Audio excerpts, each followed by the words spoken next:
I'm just going to echo what everyone else has said. This has been beyond phenomenal. What I've been really doubly impressed by is the fact of how fast everyone has been able, from top to bottom, to get flexible facilitating of things that everyone wanted to do.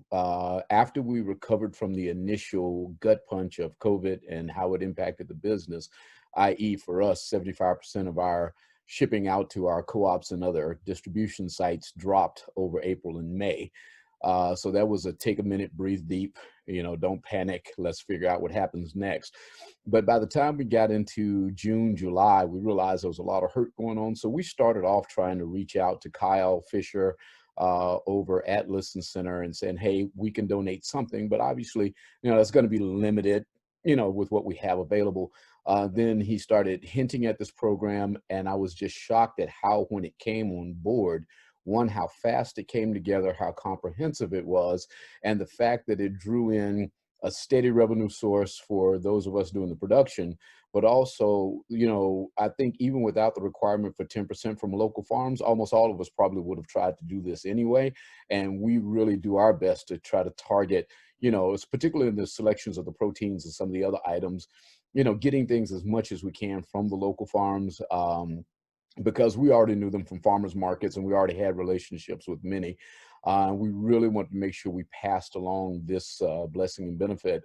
And like Brandon already pointed out, for us, we were, beginning to question what's going to happen with staff. This stabilized that question and allowed us to bring on a few additional people, which we hope will continue. And as our core business has rebounded, it's bought us the time to solve problems that we would have solved had we been on trajectory pre-COVID.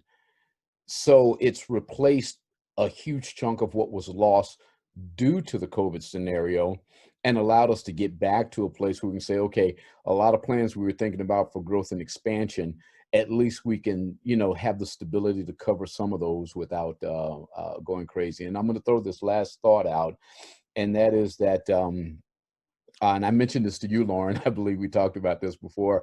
I am really hopeful, and I'll reach out to some contacts I have at Tuck.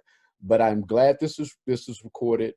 I'm hoping that this entire process gets turned into a business school case study for their nonprofit curriculum, because the level of commitment at every level, the level of problem solving, and how this all came together should be encapsulated not just for the internal memory of those of us right here in Vermont, but this should be encapsulated as a study that others can look at and say, hey, community and doing things because it's the right thing to do, that Vermont way that we've kind of gotten into up here.